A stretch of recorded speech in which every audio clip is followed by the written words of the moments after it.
Bismillahirrahmanirrahim. Assalamualaikum warahmatullahi wabarakatuh.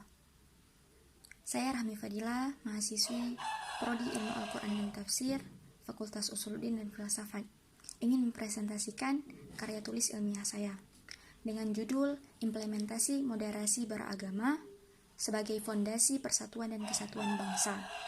Pada karya ilmiah ini, saya menuliskan 3 kata kunci, yaitu ada moderasi beragama, kesatuan bangsa, dan ada perspektif Al-Quran.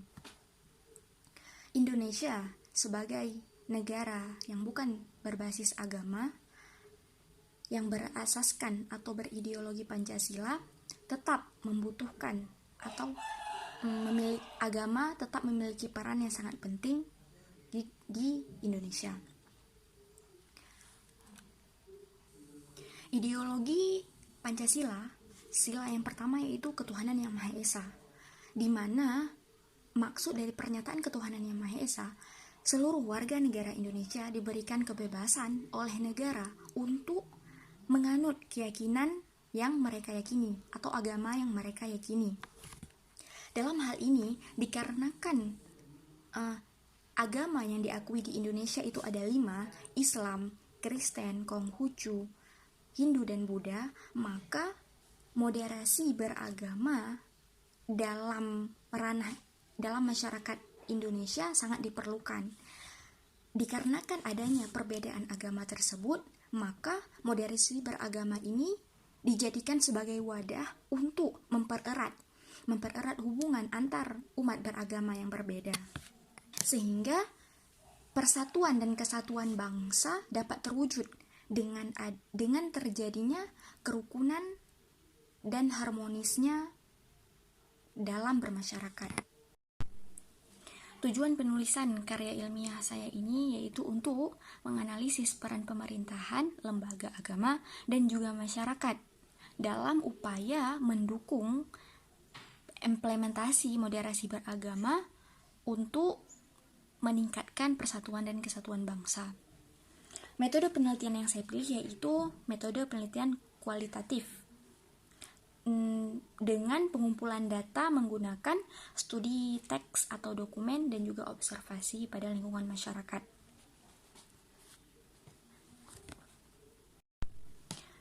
Baik, saya akan menjelaskan terkait karya tulis ilmiah saya ini. Ada dengan judul Implementasi Moderasi Beragama sebagai Fondasi Persatuan dan Kesatuan Bangsa. Terdapat kata moderasi beragama. Kata moderasi sendiri ia berasal dari kata moderat yang berarti tengah-tengah, tidak berlebihan dan juga tidak kurang, atau bisa diartikan dengan keseimbangan, adil. Kemudian ada kata beragama. Beragama ini memiliki makna bahwasanya orang-orang yang menganut atau meyakini suatu agama tertentu. Agama sendiri memiliki arti tidak kacau, yang berarti tidak, agama yang berarti kacau. Jadi agama memiliki arti tidak kacau, sehingga agama dapat dimaknai dengan suatu sistem atau hukum yang mengatur masyarakat agar tidak terjadi kekacauan di dalamnya. Moderasi beragama dapat kita maknai dengan yaitu berupa cara pandang kita dalam beragama secara moderat, secara tengah-tengah, secara adil, secara berimbang, yaitu dengan menghormati penganut agama yang berbeda. Dikarenakan Indonesia merupakan negara dengan masyarakat yang memiliki berbagai keyakinan, maka dengan adanya moderasi beragama ini akan meningkatkan, atau prinsip moderasi beragama ini memiliki tujuan untuk meningkatkan kerukunan antar umat beragama, sehingga terbentuknya persatuan dan kesatuan bangsa. Penerapan moderasi beragama itu sebenarnya landasannya itu sudah terdapat di dalam dalil nakli, yaitu Al-Quran. Al-Quran sendiri merupakan rahmatan lil alamin. Sering disebut rahmatan lil alamin, bahwasanya rahmat bagi seluruh alam. Moderasi beragama dalam Al-Quran yaitu ada dijelaskan dalam Quran Surah Al-Baqarah ayat 143 dan juga ada Quran Surah Al-An'am ayat 108. Pada Quran surah Al-Baqarah ayat 143 yang bunyinya A'udzubillahi minasyaitonirrajim wa kadzalika ja'alnakum ummatan wasatan litakunu syuhada'a 'alan nasi wa yakuna ar-rasulu 'alaikum syahida. Yang artinya ayat ini bermakna bahwasanya dan kami telah menjadikan kamu sebagai umat pertengahan. Dalam artian umat pertengahan ini umat yang tidak berat sebelah, dia tidak lebih dan tidak kurang, adil dan berimbang. Kemudian pada Al-Quran surah Al-An'am ayat 108 yang bunyinya wala tasubbul ladzina yad'una min dunillah fayasubbullaha adwan bighairi ilm.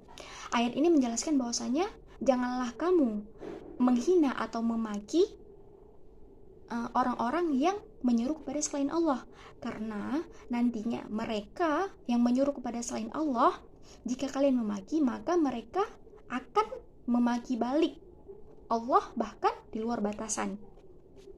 Jadi kedua ayat ini menjelaskan bahwasanya moderasi beragama ini sangat penting. Bagaimana kita menghargai agama lainnya dengan tidak mencemooh atau merendahkan penganut agama lainnya. Terhadap keyakinan yang kita yakini, kita tetap menjalankan dengan sepenuhnya, dengan moderat, dengan sepenuhnya, dengan apa yang diperintahkan itu kita jalankan, apa yang dilarang kita tinggalkan. Kemudian dalam penerapan moderasi beragama di Indonesia ini sendiri, itu bertujuan untuk menjaga kebebasan beragama setiap warga negara Indonesia. Sebenarnya kebebasannya itu sudah dituangkan dalam Undang-Undang 1945, yaitu bunyi sila pertama bahwasanya ketuhanan yang Maha Esa. Setiap warga negara diberikan kebebasan untuk meyakini agama yang dianutnya masing-masing. Bagaimana supaya moderasi beragama di Indonesia ini terwujud? Yaitu dengan cara perlunya moderasi beragama di Indonesia ini terwujud, perlunya adanya keterlibatan setiap elemen masyarakat, baik itu pemerintahan maupun lembaga agama, masyarakat maupun individu, untuk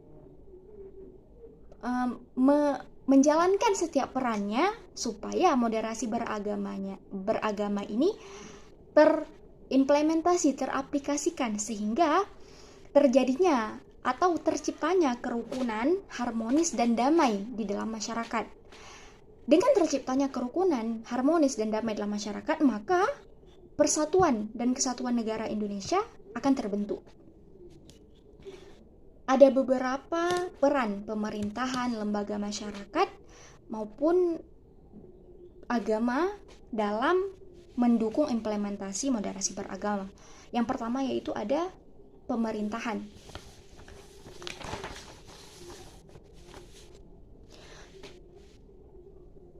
Peran pemerintahan yang pertama yaitu mereka menetapkan kebijakan untuk mendukung moderasi beragama. Bagaimana caranya? Yaitu sudah tertuang dalam peraturan perundang-undangan seperti ideologi bangsa. Yang pertama, ideologi bangsa itu Pancasila. Mereka menetapkan ketuhanan yang Maha Esa, yaitu memberikan kebebasan kepada setiap warga negara Indonesia untuk menganut agamanya masing-masing. Kemudian juga pemerintahan menjamin perlindungan hukum terhadap setiap warga negara Indonesia, memberikan kebebasan kepada mereka.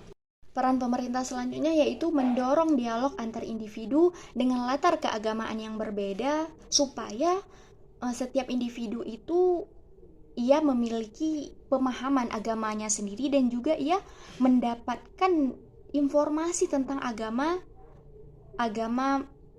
masyarakat lainnya, sehingga terbentuknya kerukunan di antara mereka, dan lebih menghargai penganut agama lainnya, tidak merendahkan serta mencemooh agama lain. Kemudian ada peran pemerintah lainnya yaitu memberikan sanksi terhadap pelanggaran pada prinsip moderasi beragama. Dikarenakan setiap warga negara memiliki hak untuk menganut agama yang mereka yakini masing-masing, maka akan pemerintah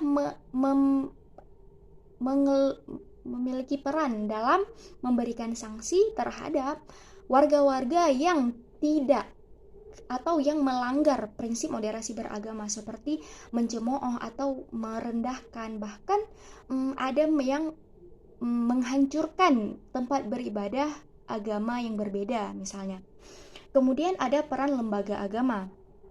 Yang pertama yaitu peran lembaga agama, yaitu mereka untuk memberikan pemahaman yang lebih kepada umat beragama. Misalnya agama Islam, maka mereka punya lembaga agama sendiri. Maka lembaga agama Islam memberikan pemahaman kepada masyarakat Islam untuk memahami agama Islam itu, konteks agama Islam itu sendiri, dan juga bagaimana pengamalan agama Islam itu sendiri, mengajarkan moderasi beragama agar tidak memaksakan kehendaknya, agar tidak memaksakan kehendak orang lain seperti kehendaknya.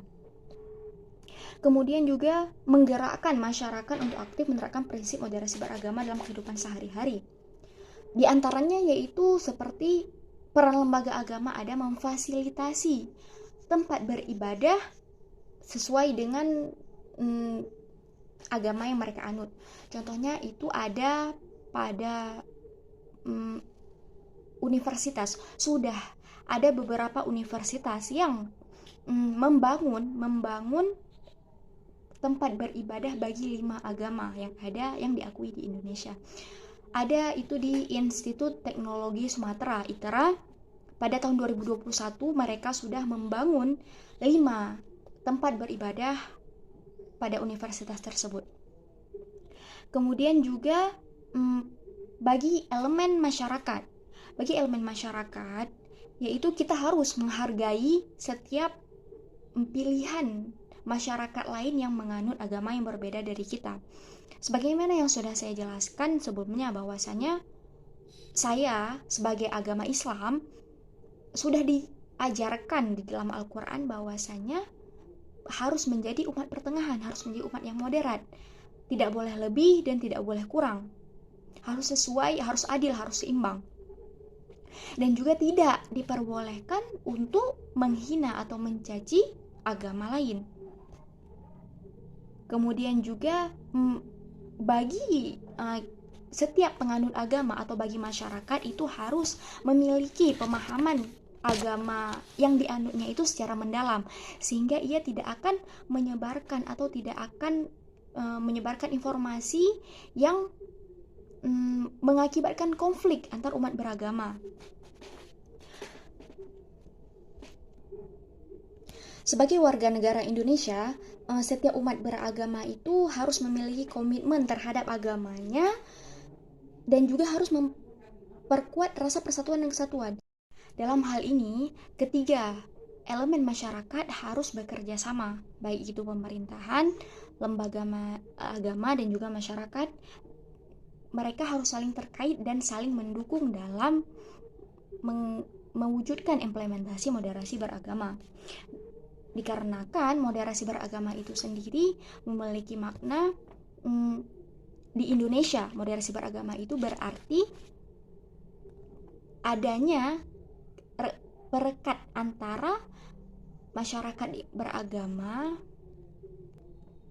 Dikarenakan moderasi beragama itu sendiri merupakan perekat antara semangat beragama dengan kecintaan terhadap bangsa. Di Indonesia itu ia beragama berarti ia berindonesia. Dalam artian, jika ia beragama maka ia mengimplementasikan nilai-nilai agamanya di dalam berbangsanya. Begitu juga sebaliknya, apabila ia berindonesia berarti bermakna ia beragama. Kemudian moderasi beragama ini dapat menciptakan kehidupan yang toleran, harmonis, dan juga damai, sehingga terbentuknya kesatuan dan kesatuan bangsa lebih mudah terwujud. Dalam hal ini, sebagaimana yang saya sebutkan, bahwasanya ada 3 elemen: pemerintahan, lembaga agama, dan juga masyarakat. Masing-masing memiliki peran yang berbeda, akan tetapi mereka saling terikat untuk sama-sama mewujudkan moderasi beragama itu terwujud, sehingga fondasi untuk persatuan dan kesatuan bangsa itu meningkat. Itulah penjelasan tentang karya tulis ilmiah saya dengan judul Implementasi Moderasi Beragama sebagai Fondasi Persatuan dan Kesatuan Bangsa.